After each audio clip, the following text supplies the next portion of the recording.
Bien, oramos. Padre, Padre Santo, Padre Dios, Todopoderoso, te pedimos, Señor, que esta mañana tú puedas derramar toda tu gracia, Dios, en nuestras vidas para escuchar este mensaje y tomar la oportunidad que tú nos das de poder ir profundo, Dios, de clamar a ti, Señor, para que tú sigas transformando nuestra vida. Gracias, Dios, porque la obra que tú comenzaste en nosotros aún no termina y este medio de gracia que vamos a ver es una maravillosa herramienta para crecer, para arreglar, para examinar nuestras vidas y obtener toda tu bendición, Señor. Te pedimos, Padre, que tú seas hoy el maestro, el guía, y que derrame toda sabiduría, toda bendición, toda gracia, y que las palabras que escuchemos provengan de ti, Dios, de tu corazón, de tu sabiduría y del Espíritu Santo, Dios. Señor, bendícenos por favor y trae a todos los que faltan, a los que vengan en camino. Y Dios, pues esta mañana aliéntanos con tus palabras, edifícanos, protégenos y llénanos de tu amor, Dios, y también del Espíritu Santo, para que Él nos enseñe todas las cosas y podamos recibir esta bendición, Padre. Señor, todo te lo pedimos en el nombre de Cristo Jesús, tu Hijo Jesús. Amén. Amén. Amén. Amén. Ok, le damos otro clic, por favor.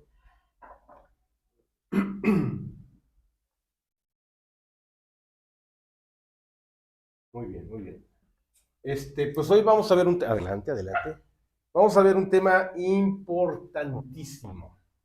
¿Alguien me podría decir hace cuánto tomamos la cena del Señor? ¿Alguien tiene presente esto? ¿Hace cuánto? 12 años. Aproximadamente. O sea, yo lo he dejado pasar, la verdad, y al menos tiene que ser una vez al año, y creo que esta es la ocasión, ¿sí? Necesitamos tomar la cena del Señor y hacer este recordatorio y celebrarlo, pero obtener toda la bendición que esto representa. ¿Ok? Ok, ¿de qué se trata la cena del Señor? Porque, fíjate, o sea, como que hemos ido, acuérdate que hay una teoría del péndulo, ¿no? O te vas a un extremo o te vas al otro. Sí, tal vez no lo hacemos de manera continua, constante. Hay grupos, por ejemplo, algunos de qué del grupo, sino hay, cada domingo lo celebran, ¿no? O una vez al mes, ¿no? Imagínate, ahorita que me dicen dos años, y, o sea, la verdad es que me he ido al otro extremo, es demasiado tiempo. Yo creo que al menos una vez al año, Dios mío, tendría que ser, ¿verdad? Sería ideal. Entonces, ¿para qué es la cena del Señor? Así como no se trata de hacerlo como un ritual religioso, costumbrista, de lo que se trata es obtener la bendición de la cena del Señor. Y es recordar, reflexionar y responder. Para que puedas entender y apropiar y significar, porque fíjate, hay algo que se llama significado y hay algo que se llama significante. O sea, voy a tratar de poder entender estas dos cosas, el significado de la cena del Señor, pero el significante de tu vida, o sea, la trascendencia, la transformación, la bendición que esto debe traer a nuestras vidas. De eso se trata, ¿sí? O sea, ahorita vamos a decir, va a ser la teoría, pero en el momento en que estemos así en la cena del Señor, ahí, por favor, arrebata la bendición, porque de eso se trata. O sea, lo que tú necesites en ese momento, si se lo clamas a Dios con todo tu corazón, Dios te lo va a dar. ¿Sí? Vámonos, Tabito, por favor. Bien. ¿Dónde está la referencia? ¿Dónde está el mandato? Pues aquí, perfectamente. Primera de Corintios 11, del 23 al 26. Porque yo recibí del Señor, esto lo dice Pablo, ¿sí? Lo que también os he enseñado, que el Señor Jesús, la noche que fue entregado, tomó pan y habiendo dado gracias, lo partió y dijo, otro,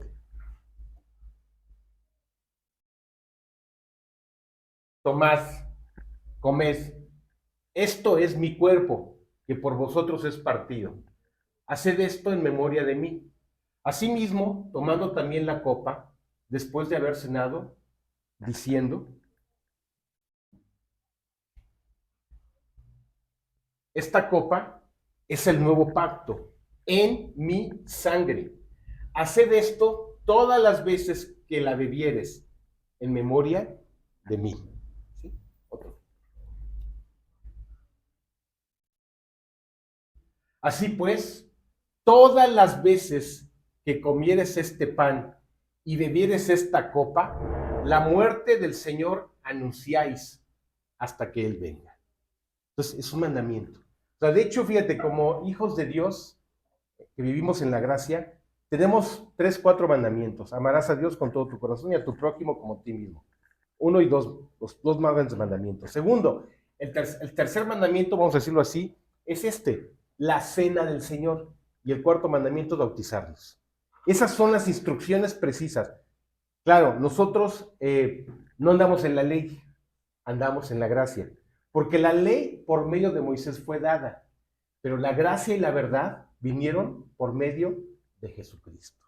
Entonces, esa gracia es la que nos permite que cuando tú y yo lo buscamos y andamos en Él, la gracia nos guarda, la gracia nos transforma, la gracia nos da fuerza, la gracia hace lo que para ti y para mí es imposible, guardarnos de este mundo, no permitir que nuestra naturaleza tome el control, porque cuando nuestra naturaleza nos toma, lo único que hace es destruirnos, engañarnos, corrompernos y atraparnos nuevamente en la maldad y en el pecado.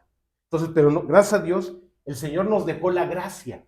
La gracia es el favor inmerecido y la acción del Espíritu Santo en tu vida para que andemos en una vida nueva, una vida santa, una vida fiel, una vida en el Señor, en una palabra. ¿Ok? Vamos a ver otro clic. Otro.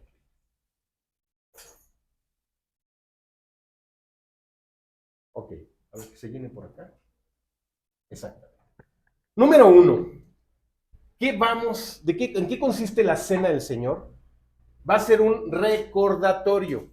La cena del Señor es un recordar. Recordar significa mirar hacia atrás, pero no hacia nuestro pasado. Así toda la semana y todo este estudio que hemos visto del Salmo 51, no hay por qué estarse sintiendo culpable ni pedir perdón de lo que Cristo ya está perdonado y pagado en la cruz. Eso descansa ya, por favor. No te sientas eternamente culpable, porque para eso volviste a nacer y para eso Cristo pagó, murió y derramó su sangre por ti. De lo que se trata es que a partir de que tú y yo recibimos a Jesús, andemos en una vida nueva, en una vida en comunión. Y esa vida nueva y esa vida en comunión va a transformar tu vida. No se trata de que tú vayas a luchar contra el mundo y contra tu maldad, porque no sirve de nada. Nosotros no somos religiosos, nosotros somos personas que anhelamos tener una comunión profunda en el Espíritu Santo con Dios. Y de esa manera entonces, en esa comunión, somos transformados, somos bendecidos, somos edificados y somos fortalecidos. De eso se trata, ¿ok?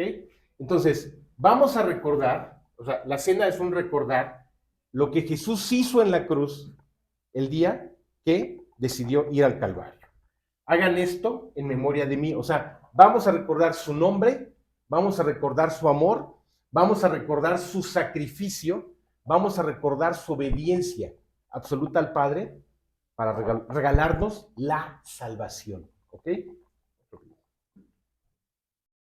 Aquí está más largo, ¿verdad? El pan, acuérdate, hay 3 elementos, vamos a decirlo así: el pan, el vino y tu fe, ¿sí? Tu remembranza, tu recordatorio por fe, ¿sí? Entonces, el pan partido nos recuerda el cuerpo de Cristo, entregado por nosotros, ¿sí? Imagínate, así como Jesús cuando está celebrando, ese es el significante. O sea, el significado es, hay un pan que hay que partir, ¿no? O sea, estás rompiendo el pan, partiendo el pan. Ese es el significado. Pero el significante es que el cuerpo de Cristo iba a ser despedazado en la cruz del Calvario. Eso significa. Ese es el significante. Adelante. ¿Sí? Entonces, vamos entendiendo esto, ¿verdad? Luego, y la copa de vino, en este caso, pues nosotros no bebemos vino, bebemos jugo de uva, más nutritivo, más natural, más saludable, ¿verdad? La copa nos recuerda su sangre derramada. O sea, en su cuerpo está el pago y en su sangre está la purificación de nuestras almas. Son 3 elementos, ¿eh? Y en su resurrección está el poder transformador de nuestra vida. Son 3 elementos que en Cristo se cumplieron a cabalidad. ¿Ok? Es notable que Jesús haya querido que sus seguidores, espero que todos aquí somos seguidores y hay que seguirlo, recordaran su muerte. Recordemos su muerte todo el tiempo, Señor. Si yo tengo vida, es porque tú moriste. Si yo estoy limpio, es porque tú me lavaste. Si no hay pecado en mi vida, es porque tú moriste en la cruz por cada uno de mis pecados. ¿Sí? Acuérdate que la salvación abarca toda nuestra existencia, el pasado, el presente y el futuro. Pero obviamente lo que Dios quiere y lo que nosotros necesitamos es caminar la vida limpios. Y esa vida, caminándola limpio, solamente es posible en esa comunión diaria. ¿Sí? O sea, es por eso que es tan importante que tú fortalezcas tu fe leyendo la Biblia todos los días. Y que tú fortalezcas tu comunión orando todos los días. Y de esa manera, olvídate, o sea, dice la palabra, el hombre saciado desprecia el panal de miel, mas al hambriento todo lo amargo le es dulce. Entonces, si tú te llenas, dice también que la palabra es como la miel, es dulce como la miel. Si tú te deleitas en esa miel, así, imagínate, si tuviésemos hambre, a una persona que no ha comido en 48, 72 horas, si tú le llevas una tortilla que esté ahí media fría, media rancia, media dura, y se la das, eso le vas a ver a manjar, ¿verdad? Bueno, pues imagínate que cuando no nos llenamos de esa miel, cualquier cosa que este mundo ofrece, vamos a limosnearla. Nos convertimos en eso, desafortunadamente. Entonces, sáciate de Dios.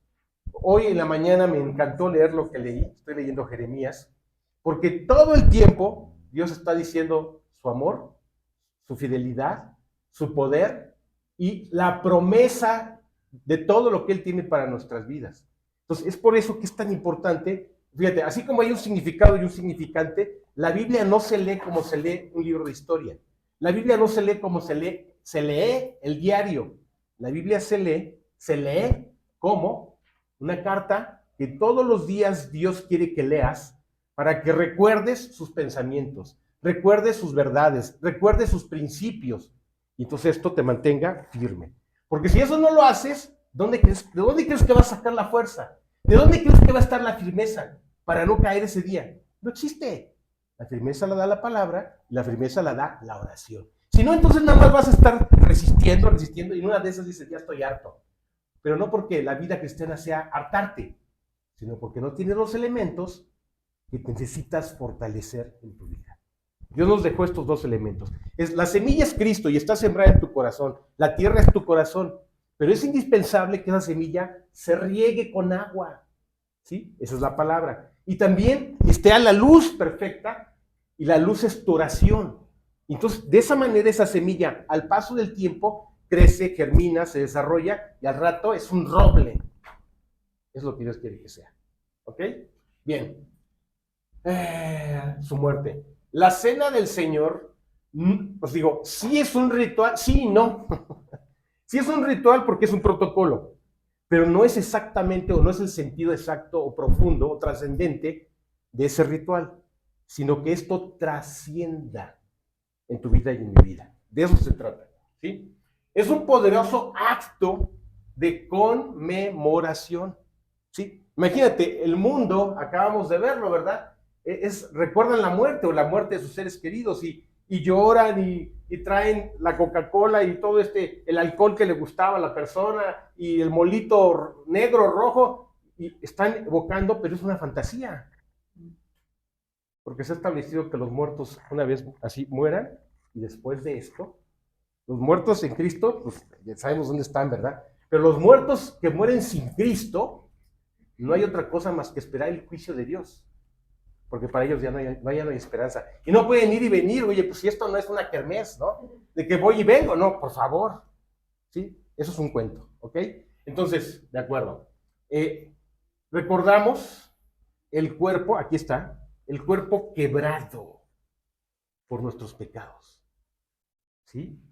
Y la sangre derramada, esto que nos quede bien claro, que asegura nuestro perdón y asegura nuestra purificación. O sea, ya no tienes por qué cargar nada del pasado. Si recibiste a Cristo, de modo que si alguno está en Cristo, nueva criatura es. Las cosas viejas pasaron. He aquí todas son hechas nuevas. ¿Sí? O sea, puedes descansar absolutamente en eso. Por otro lado, okay, así como Israel, ¿verdad?, celebraba la Pascua para recordar su liberación de Egipto, nosotros celebramos la Santa Cena o la Cena del Señor para recordar nuestra liberación del pecado, de su poder corruptor, de su poder destructivo, de su poder de esclavizar nuestras vidas. Dios nos liberó.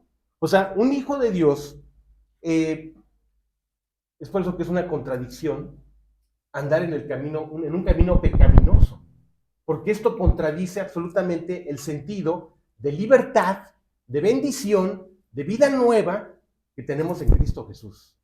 ¿Sí? O sea, la más grande contradicción que un creyente puede vivir es andar en un camino de pecado. No estoy diciendo que todos los días tú y yo fallemos, sí fallamos, pero es una situación circunstancial. Es una situación que de repente surge y se da, como un accidente. Pero otra cosa es que sistemáticamente andemos en un camino pecaminoso, destructivo, que conocemos y sabemos perfectamente que eso nos va a hacer daño. ¿Sí? Entonces allí se apaga la gracia.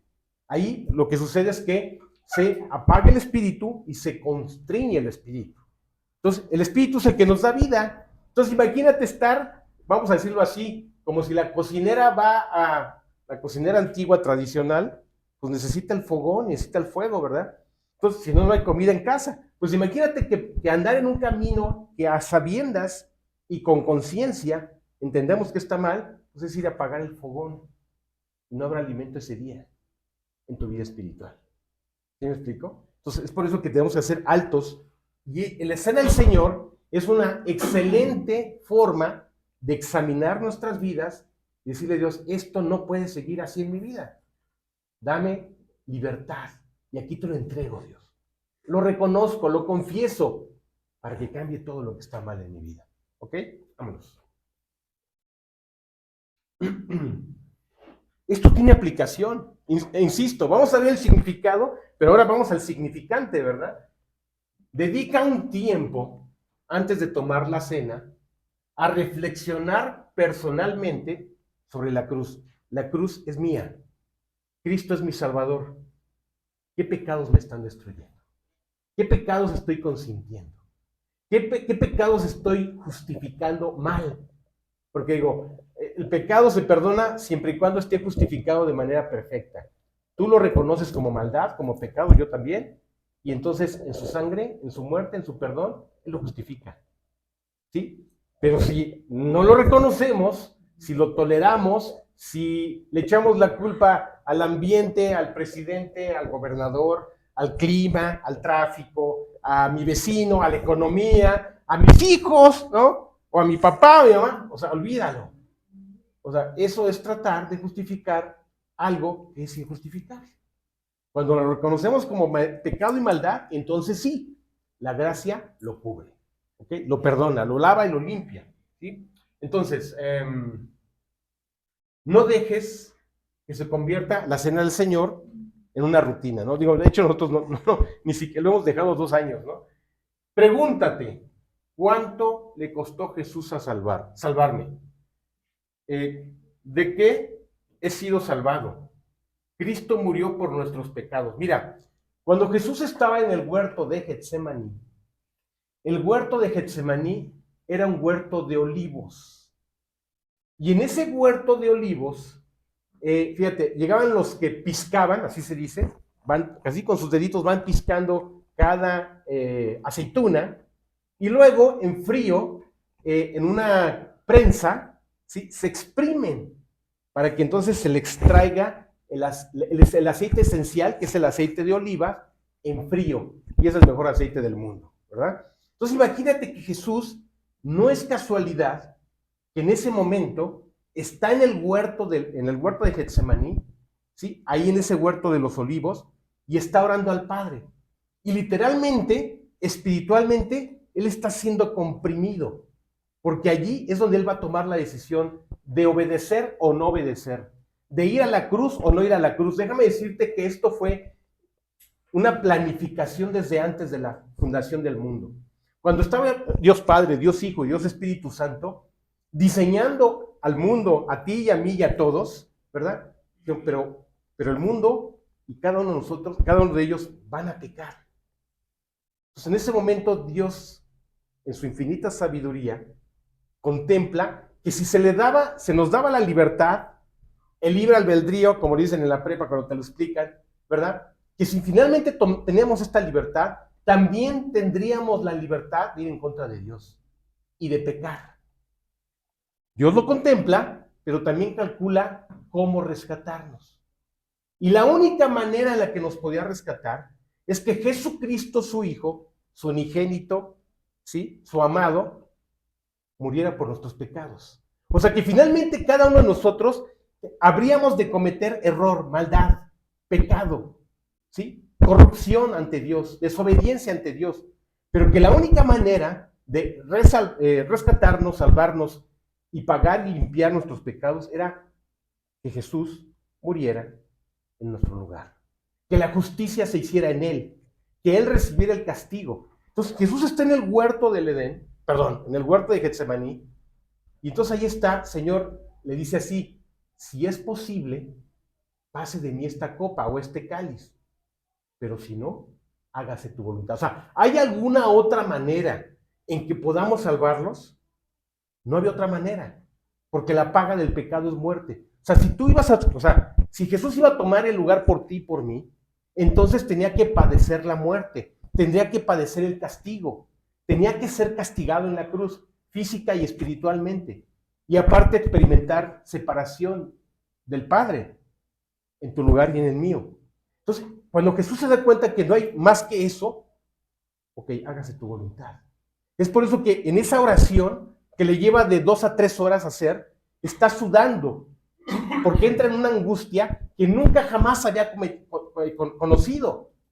Él es el príncipe de paz, pero en ese momento empieza a sudar la sangre, el sudor más bien, que se convierte en sangre, por la angustia. Sí sabías, ¿verdad? Cuando estamos en máximo estrés, nuestra presión sanguínea se eleva. Pues imagínate a qué nivel se elevó, y puede haber derramamiento de estos, ¿cómo se llama? Ocular, ¿verdad? Duele la cabeza, en fin. Bueno, fue tal la presión que él estaba que se revientan sus vasos sanguíneos y empieza a sudar sangre. Finalmente ya llegan los ángeles con el mensaje de Dios, es necesario que así sea.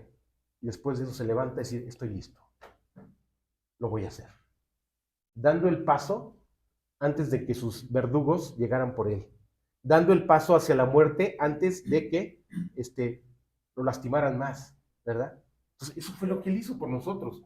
Entonces, ¿cuánto le costó a Jesús salvarme? Le costó su vida, le costó obediencia, y no nada más es ir a subirse a la cruz, la vida perfecta, la vida santa, la vida fiel, la vida pura, él tuvo siempre delante del Padre, ¿verdad? Cristo murió por nuestros pecados, él fue nuestro sustituto. Vamos a buscar Isaías 53:6 y 1 de Pedro 2:24. Estos versículos están en las 5 verdades vitales.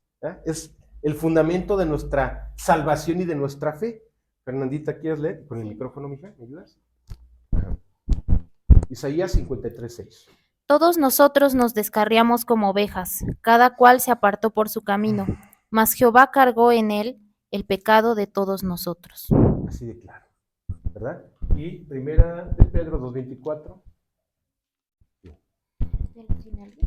Hay un 1 de Pedro 2:24. ¿Quién lo tiene por ahí? Marianita, o quien las tenga. Sí, por favor. 1 de Pedro 2:24. Quien llevó él mismo nuestros pecados en su cuerpo sobre el madero, para que nosotros, estando muertos a los pecados, vivamos a la justicia, y por cuya herida fuisteis sanados. Ahí está. Cristo llevó nuestros pecados en el madero, sufrió, padeció y murió por nuestros pecados para lavarnos, para justificarnos, para redimirnos. para arrebatarnos del poder del pecado, de la muerte y del diablo. ¿Ok? Vamos ustedes, por favor. Vamos a llenarlo. Muy bien. Número 2. La cena del Señor debe ser una reflexión, una mirada hacia adentro. ¿Sí? ¿Qué significa esto? Por tanto, examínese cada uno a sí mismo y coma así del pan y beba de la copa. Fíjate, examínese, reflexione. ¿Cómo está mi vida, Dios? O sea, puedo tener una apariencia, puedo tener éxito, puedo tener trabajo, puedo tener dinero, puedo tener lo que quiera, pero Dios, tú conoces cómo está mi corazón. Tú conoces cómo estoy delante de ti. Mi realidad espiritual, tú la conoces, Dios. Entonces, lo único que tengo que hacer yo es venir a decirte la verdad. ¿Sí? O sea, a partir de la verdad, ¿sabías que todo es posible? O sea, si tú y yo vamos con la verdad de Dios, la verdad es que tal vez no estoy leyendo lo que debo de leer, no estoy orando lo que debo de orar, estoy muy metido en mis afanes, en mis preocupaciones, mis problemas, mis proyectos, pero Dios, estoy menospreciando lo que todos los días me da vida espiritual. Puedes hacer un ejemplo. Estoy diciendo lo que se puede decir, ¿eh? O Dios, estoy idolatrando más, y cada quien le puede decir, ¿cuál es mi ídolo? ¿Qué es un ídolo? La situación, el objeto o la persona que está ocupando el lugar exclusivo de Dios. Y un ídolo puede ser desde un hijo, si no, pregúntale a Abraham, ¿qué era Isaac para él? Puede ser una persona, ¿verdad? Puede ser un artista. Bueno, esos son los más obvios, así. pero fíjate, sí. ¿Sabes quién sería nuestro máximo artista para algunos? Lo encuentras en el espejo. El yo. Ese es mi máximo ídolo, mi artista máximo, ¿verdad? O sea, podría ser ese, ¿verdad? O sea, ¿sí me entiendes? O sea, identificar cuál es. Y no porque Dios sea un Dios ególatra, no. Es porque, ¿qué crees? Dios es verdad. Dios es fiel. Dios es santo. Dios es bueno. Y Dios te ama. Desafortunadamente, lejos o separados de Él, o todo lo que no sea Él, ¿qué crees? Te digo la verdad, puede ser algo fantástico, pero no va a ocupar el lugar exclusivo porque tu alma y mi alma fueron diseñados para tener una necesidad espiritual. El problema es que no todo el mundo entiende esto. Y a esa necesidad espiritual le llaman persona, dinero, fama, artista, viaje, situación, éxito, conocimiento, filosofía, o lo que le quiera, o mi hijo o mi hija, ¿sí? O lo que le quieras llamar. O sueños e ilusiones. No estoy diciendo que no se valga tener sueños e ilusiones. Sí los puedes tener. Encomienda al Señor tu camino y Él hará. O sea, y Él te dará las peticiones de tu corazón. Pero como un añadido, ¿me entiendes? O sea, si Dios está en el primer lugar, Dios añadirá, sin que tú y yo nos afanemos, paguemos altos precios por conseguir lo que Dios lo tiene en su mano para dártelo. Mas buscad primeramente el reino de Dios y su justicia, y todo lo demás os será añadido en la bendición de Dios. Entonces, el examinarnos es decir, Dios, o deliberadamente, o sea, decirle claramente, Señor, esto del mundo me corrompe. Me estoy corrompiendo con esto. Estoy tolerando esta situación. Y según yo lo tengo bajo control, pero no. ¿Sabías que al pecado no se le puede controlar?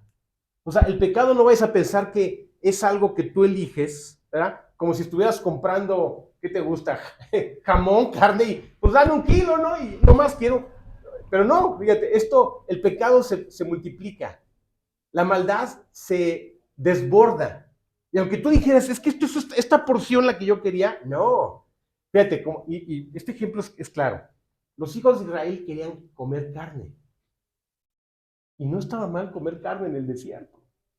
¿Sí? O sea, les dice, miren, yo les doy de comer y les doy un pan y les doy agua. ¿Sí? Y ese pan, vamos a decirlo así, que era un pan probiótico, vamos a decirlo de esa manera. Era como el pan de Ezequiel, ¿no? Un pan que tiene todas las semillas que les daba la proteína suficiente y los carbohidratos y los minerales y que necesitaban, ¿sí? Pero ellos se cansan de ese pan. Danos de comer carne. Dice, bueno, ok, les voy a dar de comer carne. Y entonces a la mañana siguiente llega un viento del oriente y junto con ese viento llegan las perdices. O sea, un pequeño Kentucky Fried Chicken personal, ¿verdad? O sea, esta codorniz es tu comida, tu ración diaria, ¿no?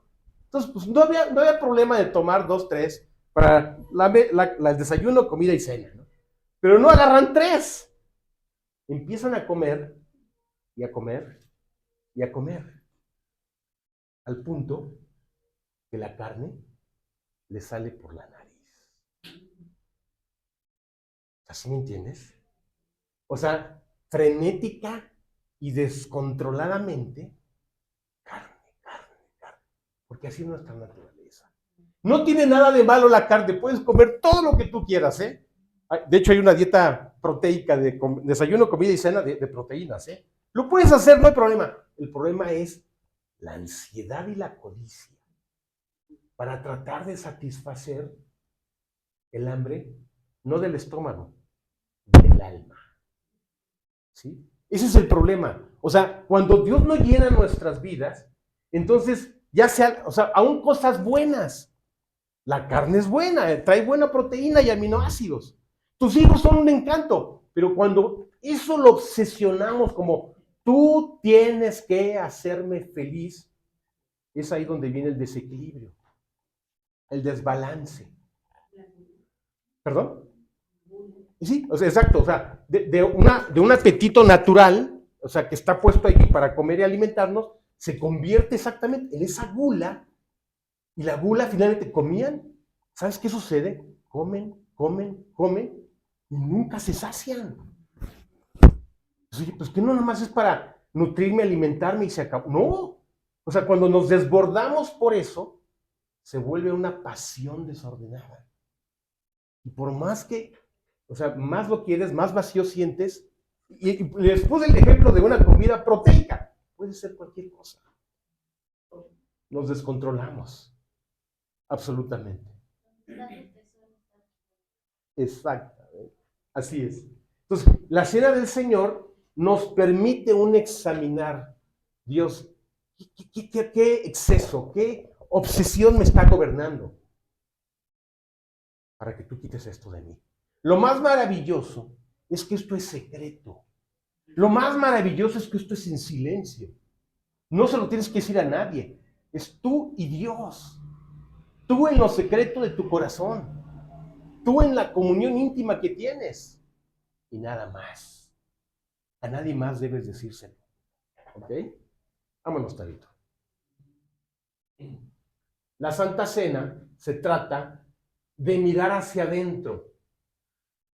Pablo no dijo, esto me encantó, Pablo no dijo que teníamos que ser dignos para participar de la cena del Señor. Porque te digo la verdad, nadie seríamos dignos. No somos dignos. Perdóname que diga esto tan crudo, tan claro. No. ¿Qué consiste? ¿En qué consiste? Sino que debíamos participar de manera digna. Eso es diferente. Porque tal vez todos seamos indignos. Pero ¿qué es participar dignamente? Simplemente decir, Dios, sí, yo tengo una cuenta pendiente. Esta es mi deuda. Esta es mi cuenta. Ser honestos, ¿no? Exacto. Y de esa manera estás llevando tu vida dignamente a la cena del Señor. No con el asunto arreglado, porque olvídalo, el arreglo no depende de ti. Nada más depende que le digas, sí, esto está mal y yo no puedo. Y esto me atrapa. Esto me obsesiona. Esto ya es una locura en mi vida, Dios. Líbrame tú, Dios. Y entonces estás llevando tu vida a participar de la manera más digna, yendo con el médico, yendo con el padre de tu alma, con el creador de tu alma, el que sabe que solo él, en él, está la posibilidad de transformar tu vida. ¿Ok? Pablo exhorta a los creyentes a examinar sus corazones. Cuando hablo de corazón no estoy hablando de este músculo que late 24/7, no. Estoy hablando del alma, de tu ser, de tu interior. tus motivaciones y el tipo de relaciones que tenemos. Oye, ¿sabes cuál es la relación más profunda, íntima y personal? Pues para mí tiene que ser la de Dios. Y en segundo lugar, mi esposa. Pero en ese relacionarme, la siguiente pregunta sería, ¿y cómo me relaciono con mis hermanos? ¿Y cómo me relaciono con mis padres? O sea, ¿todo está en paz? O sea, estoy dando escenarios, ¿sí me explico? O sea, ya después de que te examinas tú, entonces después examinas cómo está mi trato con mi esposa. ¿En todo está bien? O sea, sí estoy buscando a Dios para amarla, protegerla, respetarla, serle fiel. Esa sería una pregunta que yo tendría que hacer. Y luego, mis padres. Honrarás a tu padre y a tu madre. Perdón, sí, honrarás a tu padre y a tu madre para que te vaya bien. Sí, exactamente. O sea, mi madre me pidió ayuda de algo y pues, se la voy a otorgar. Uno, porque es mi madre. Dos, porque sí quiero la bendición. Ah, interesado. No, o sea, es un círculo virtuoso, ¿verdad? Donde se da la bendición. ¿Y tus hermanos? ¿Sí me entiendes? O sea, es tan fácil establecer cómo está tu relación, cómo está tu vida con los demás. Porque si tu vida está bien con Dios, tu vida va a estar en paz contigo mismo. Y si estás en paz contigo mismo, tendrás paz con los que están alrededor. ¿Ok? Motivaciones. Si vamos a participar dignamente, es indispensable que examinemos nuestro corazón, juzgar nuestros pecados y confesárselos al Señor. Ir a la mesa o a la cena teniendo pecados sin confesar en nuestra vida es ser culpables del cuerpo y de la sangre de Cristo. O sea, ¿cómo te lo explico? Te dicen, oye, esta es la enfermedad. Y el médico ya te atendió y el médico ya te recetó. Dice, sí, pero no lo quiero tomar. Dice, oye, por favor. O sea, tómatelo, porque ahí te vas a sanar, ¿no? No. Entonces, ¿sabes qué? Vamos a decirlo así. Es como, ya sea vamos a decirlo, es un ejemplo, que el gobierno del estado está pagando al médico y está pagando tus medicinas, y tú ni vas al médico ni tomas las medicinas. Entonces tú le debes al estado. ¿Sí? Es un ejemplo, es una metáfora lo que estoy tratando de hacer. Eso es lo que significa, ¿sí? Ser culpables de la sangre de Cristo. Él ya hizo todo, Él ya proveyó todo, y tú y yo lo desperdiciamos. Entonces debes eso que ha costado. ¿Sí? Así, ese es el sentido de esto que acabo de decir. Del cuerpo y la sangre de Cristo. Porque fue el pecado lo que lo clavó, lo martirizó y le quitó la vida en la cruz. Nuestros pecados. ¿Te das cuenta? Creo que ese ejemplo, es el que más se entiende. Un estado que le paga un sueldo médico, paga tus medicamentos y tú agarras y los tiras a la basura. Entonces tú le debes al estado. Le debes porque ya gastó algo que era para ti. Así de claro es esto, ¿eh? ¿Vale? Vámonos. Si nosotros no juzgamos nuestros propios pecados, entonces Dios nos juzgará. Wow, ahorita te lo explico. Aquí está la explicación. Nos disciplinará hasta que confesemos y abandonemos nuestros pecados. Porque, ¿sabes? ¿Qué padre es aquel que no disciplina a su hijo? Y a veces la palabra dice palabras tan fuertes, porque si se os deja sin disciplina, entonces, lo voy a decir suavecito, no eres un hijo natural. Serías otra cosa. Lo dice más fuerte, la Biblia. Porque si se os deja sin disciplina, lo mejor eso no lo digo, es muy fuerte la palabra. No eres un hijo natural, eres otra cosa. ¿Sí? Así lo dice la palabra. Entonces, Dios va a disciplinar. Y cuando Dios disciplina, cuando tú pones límites, cuando tú decides detener las cosas, ¿sabías que eso es el verdadero amor? Lo otro se llama ser un alcahuete, consentidor, o sea, que está jugando un juego. Pero cuando tú dices, hasta aquí llegaste y de aquí no pasas, para eso se necesita mucho carácter. y amor, exactamente, carácter y amor. Carácter para decir basta y amor para decir, y esto es porque te haces daño y me haces daño. Son las dos cosas. Entonces, no tengas ningún temor en poner altos. Claro, que sean altos con la mayor sabiduría posible. Imagínate que Dios manda al profeta Natán y le pone un caso, una historia, un supuesto, un escenario que está reflejando nada más y nada menos que la maldad del adulterio de David. Y David con toda justicia juzga, dice así, pues ese eres tú. O sea, eso se llama redarguir. O sea, ya lo dijiste tú y has dicho la verdad, pues eso eres tú. Entonces, lo que Dios hace es redarguir nuestra vida. O sea, qué es poner el alto? Oye, es como el maltrato, fíjate, el maltrato físico y el maltrato emocional. El maltratador ofende, golpea, lastima. ¿Y sabes qué dice al final? Pero es que yo te quiero mucho. ¿Perdón? O sea, ¿qué estás diciendo? O sea, es seguirle el juego al loco, ¿me entiendes? Seguirle el juego al mentiroso. Lo que estás diciendo es una mentira. Porque el que ama, cuida, protege, respeta, dignifica. Y no hostiga, ni daña, ni lastima, ni ofende. ¿Te das cuenta que hay que detener las cosas? ¿Sí? Eso es lo que hay que hacer. Detener al que está pasándose de la raya, ¿sí? Como Dios nos detiene cuando tú y yo, teniendo la oportunidad y la ocasión de que se detenga, Dios nos detiene, redarguyendo nuestra maldad. Así, encontrándonos infragantes. Con que, perdón, ¿qué dices tú de ti qué cosa, perdón?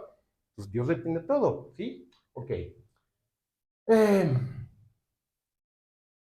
Nos disciplinará hasta que, espérame, la confesión la hacen dos tipos, la persona que tiene dos características.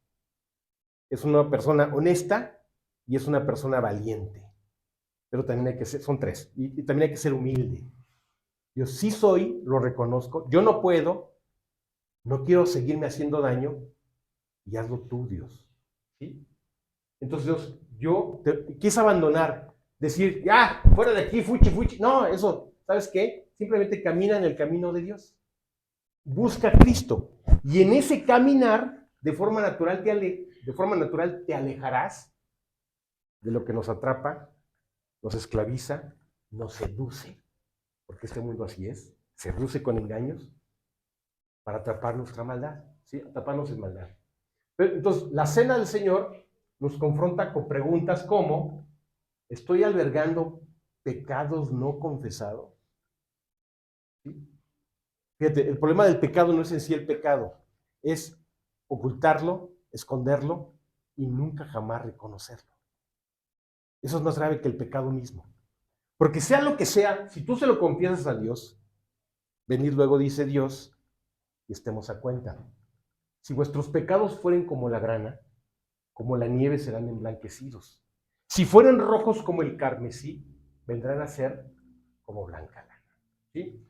Entonces, estoy viviendo en unidad con los demás, con los que Dios puso para amarlos, protegerlos y cuidarlos. ¿Estoy cumpliendo eso? ¿Sí? Hay que juzgar nuestras vidas. ¿Estoy caminando en fe y en obediencia a Dios conforme a lo que dice su palabra? O mi ley soy yo mismo, ¿verdad? Vámonos, Tarito. Aplicación. Deja que la cena del Señor se convierta en un lugar donde renueves tu caminar con Cristo. Dios, quiero acercarme a ti. Quiero definir mi vida. No quiero soltarme, a ver, no me quiero echar el volado, vamos a decirlo así, ¿sabes? Si tú te quieres echar un volado con el mundo, con el diablo es mentiroso. Y lo vamos a perder. O sea, no vas a pensar que en una de esas ganamos. No ganamos nada. ¿Sí? A ver, vámonos, Carito, por favor.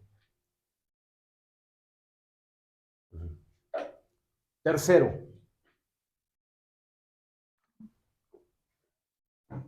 tenemos que responder. La cena del Señor mira hacia adelante y hacia afuera. ¿Qué significa esto? Proclamas la muerte del Señor hasta que Él venga. Vamos a decirlo así. ¿Sabes? Conozco una medicina. Te voy a poner un ejemplo real. Un amigo me dice, oye, ¿estás tenso o dolorido? Que te pongan piquetes de abeja. Siempre y cuando no seas alérgico al piquete de abeja. Yo tengo 15 años y sea la contractura que sea, me dijo mi amigo, ¿te lo ponen? No sabes. Siento así como una lucha así impresionante y después vino un relajamiento. Y oye, espérame, ¿cuántos piquetes de abeja te ponen? Me han llegado a poner 150 piquetes. No va a ser su nombre, él fue paracaidista. Y su columna está dañada. Le ponen 150 piquetes de abeja en su columna y camina como si nada. Entonces imagínate, ¿no? O sea, digo, no a todo el mundo le hace bien, es un simple ejemplo, ¿sí? Entonces, así como ya me lo recomendó a mí, ¿verdad? Pues entonces, ¿qué crees? Que la cena del Señor es confirmar tu deseo y a los que veas necesitados, digas, oye, tú necesitas a Cristo como tu Señor y Salvador. ¿Sí? O sea, ya después de que ves la acción de Dios en tu vida, perdonándote, amándote, restaurándote y aún bendiciéndote, ¿no sería así como el que me recomendó los piquetes de abeja para estar mejor? Obviamente sí, ¿no? Y a lo mejor lo has dicho muchas veces, pero ¿qué crees? Que te vean, te voy a decir cómo, decidido y firme en entregar tu vida para Dios. O sea, a lo mejor se los has dicho 10 veces o 100 veces, pero esto que vamos a hacer, que sea, Dios, que sea tan clara mi definición, si se los he dicho 100 veces con palabras, que ahora mi actitud sea más definida a vivir para ti. Que mi testimonio sea, increíblemente, sin palabras. Que mi vida sea clara y transparente. También para eso sirve la cena del Señor. Adelante, Taito, vámonos. La comunión también nos anticipa el regreso de Cristo. Cada vez que participamos, proclamamos el Evangelio. Cristo crucificado y resucitado. Esto tiene que quedar clarísimo. O sea, el pago, el precio, el castigo, la muerte, pero la resurrección. La resurrección que tiene poder para transformar nuestras vidas. La resurrección que tiene para guardarnos, protegernos, bendecirnos y llevarnos por el camino correcto, el camino de Dios. ¿Sí? El camino de su voluntad. Cada vez que participamos, proclamamos el Evangelio de Cristo crucificado y resucitado. Vivir con esperanza, esto también es importante, con esperanza del retorno de Cristo. Señor, fíjate, Pablo, cuando él se le revela al único profeta, en 6,000 años se le revela que no todos moriríamos, sino que algunos seríamos arrebatados, él lo toma para sí. Si yo, y fíjate, esto sucedería pues 2,000 años después, o va a suceder 2,000 años después, ¿verdad? Según los cálculos. Él no le toca, pero esto lo hace cambiar su visión. Tú un día vas a venir. Tú un día vas a reinar. Tú un día vas a poner a tus enemigos por estrado de tus pies. Al diablo, a la muerte, al mundo, a todos. A los principados y a las potestades. A los gobernadores espirituales y a los gobernadores hasta políticos y también religiosos.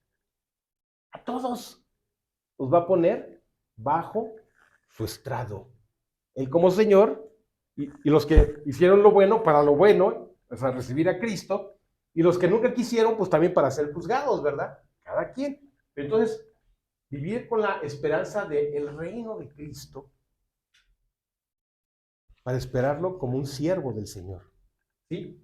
Es un anticipo de la gran cena de bodas del Cordero, que nos recuerda que somos un pueblo en espera, que anhelamos o anhelando el regreso de nuestro Rey y Salvador Jesucristo. Vamos a buscar rápido Apocalipsis 19:9, el que lo tenga.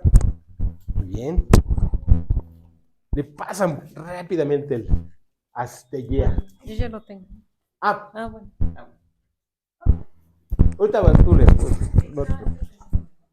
no, sí, te va a tocar, vas a ver que sí. No, hoy. Ajá. A ver. Y el ángel me dijo, escribe, bienaventurados los que son llamados a la cena de las bodas del Cordero. Y me dijo, estas son palabras verdaderas de Dios. Un día estaremos en la boda más hermosa que jamás hayas imaginado. Y vas a decir, como invitado, no, como protagonista, como la novia, vestida, ataviada, con un vestido fino, de lino fino, blanco y resplandeciente. Figurativamente, ataviada desde la cabeza hasta los pies, para que se celebre las bodas con el amado, el que dio la vida por nosotros. Dijo el Señor, Padre, quiero que donde yo esté, ellos también estén, para que sean como nosotros, tú en mí y yo en ti, y seamos uno. Eso dijo Jesús. Esas son las bodas del Cordero. Que en un momento tengas la comunión profunda, intensa, como Jesús la experimentó con el Padre. En una absoluta comunión, de absoluta plenitud, de llenura, de paz. El príncipe de paz, el príncipe de amor, o sea, todo, para que sean uno como nosotros somos uno. Esas son las bodas del Cordero. ¿Qué te parece? ¿Sí? Ok. Vámonos ahí. Aplicación. Aquí todo tiene aplicación. Vive como alguien que espera el regreso de Cristo. O sea, tú eres la iglesia es la novia. ¿Sí?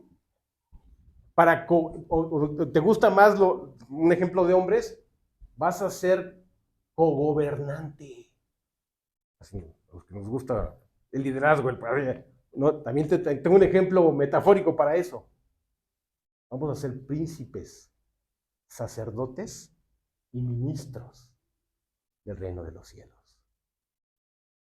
Para cogobernar con el Rey de Reyes y Señor de Señores. ¿Sí? Vive como alguien que espera el regreso de Cristo. Deja que cada cena o en la cena del Señor te recuerde proclamar su muerte a través de tu vida, mostrando la gracia. Esta es la clave. Decirle, Dios, dame de tu gracia. Si mi vida está como esté, ¿verdad? Bien, mal o regular, o pésimamente mal, Dios, yo necesito tu gracia. Que tu gracia me llene, que tu gracia me guíe, que tu gracia me dé sabiduría, inteligencia y prudencia en todo. Ajá. Mostrando su gracia. La misericordia y el amor de Jesús en tus relaciones interpersonales. Que a todo mundo le conste, este amigo, amiga, es diferente, porque tiene a Cristo en su corazón. Y Cristo es su Señor y es su Salvador. Vámonos, por favor.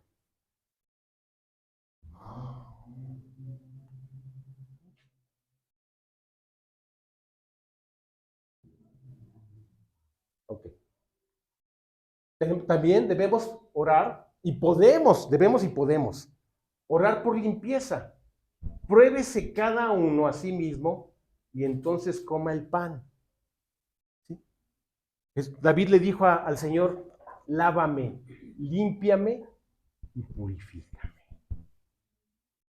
Y luego lo que dice, y seré más limpio que la nieve, más blanco que la nieve. ¿Te imaginas? O sea, de poder estar en un estado crítico de corrupción, de repente a estar limpio, sano, puro. Esto solo Dios lo puede hacer. ¿Sí? Vámonos, Tabito. Y entonces así como el pan, comunión con Dios y con los hermanos. Al participar, recordamos que somos un cuerpo en Cristo, responsables unos de otros. O sea, aquí cada quien tiene... ¿Sabes cuál es mi responsabilidad? Cada domingo a las 11 de la mañana, gracias a Dios, así ha sido, bendito sea el Señor, de este año estar aquí. ¿Sabías que yo me someto a ti? Cada domingo a las 11 de la mañana. ¿Sí? Entonces, a participar, recordando que somos un cuerpo, responsables cada uno, cada quien le toca su responsabilidad. Hay perdón, unidad y reconciliación. ¿Sabes por qué es necesario el perdón también entre nosotros? Te lo digo de dos maneras, espiritual y hasta popularmente. Porque nos falta llenarnos más de Cristo. Y te lo digo como dice el mundo, porque no somos monedita de oro. De las dos maneras te lo digo, ¿verdad? Entonces necesitamos perdonarnos y acompañarnos. ¿Sí? Tú oras por mí, yo oro por ti. O sea, cuando tú veas que yo estoy fallando en algo, ora por mí. Y si yo veo que tú estás fallando en algo, yo oro por ti. Y los dos oramos mutuamente. Y eso nos va a ayudar a los dos. Eso es lo correcto. Hay perdón, unidad y reconciliación. Al celebrar esta cena y tomar este pan, estás llamando a discernir el cuerpo de Cristo, dice el pasaje. Pruébese cada uno a sí mismo y entonces come el pan. O sea, tú nomás haces el balance. ¿Cómo estoy, Dios? O sea, yo te pido eso, por favor. No lo vamos a celebrar hoy, será el próximo domingo. O sea, al menos di, Dios, ¿cómo estoy? Y dile la verdad. Si tú se lo dices así a Dios, vas a aprovechar el poder de la gracia que se derrama en la cena del Señor. Porque esto es una promesa. Dios así lo estableció. Tiene un fin y un propósito de bendición para tu vida. Vámonos. ¿Sí? La cena del Señor es una oportunidad para juzgarse a uno mismo, confesar y abandonar todo aquello que debilita nuestra relación con Dios, aceptando la muerte del viejo yo. Ese viejo yo es la carne, antigua naturaleza, o viejo hombre, y renovado en el amor por Él. En Él, por Él y a través de Él. Sí, o sea, la noticia perfecta, aquí la buena noticia es que sí podemos tener renovación. Sí podemos dejar de ser lo que hacemos y somos. En el nombre de Cristo Jesús. Vámonos. Ok. Al celebrar la cena del Señor, estamos aceptando la pena de muerte sobre el hombre que fuimos y estamos confesando que todos esos aspectos de nuestra vida, que en la práctica no están muertos, están siendo llevados a la cruz del Calvario para aceptar su muerte. Dios, esto está pendiente. Esto me sigue persiguiendo hasta este día. Ya estoy cansado de esto. No puedo ser juguete del pecado. No puedo ser juguete del mal. No puedo ser juguete, lo digo más claro, de mis pasiones, Dios. O de mis defectos o de mis debilidades. Ya no. Dame la vida nueva que está en Cristo Jesús. Cada uno debe aprovechar esta oportunidad de juzgarse a sí mismo para condenar y abandonar por lo que tanto daño nos está causando y que está afectando nuestro testimonio y el amor por el Señor. O sea, cada cosa que toleramos, ¿qué crees que sucede? Nos enfría y nos endurece. Nos hace más daño. ¿Ok? Hay cosas que deben ser confesadas y abandonadas en el momento, como tú quieras, una hora antes, una noche antes, un día antes, o en ese momento. Todo se vale, ¿eh? Porque va a ser en absoluto silencio. Y se crecía, tú con Dios y nadie más. ¿Ok? Vámonos, ahora.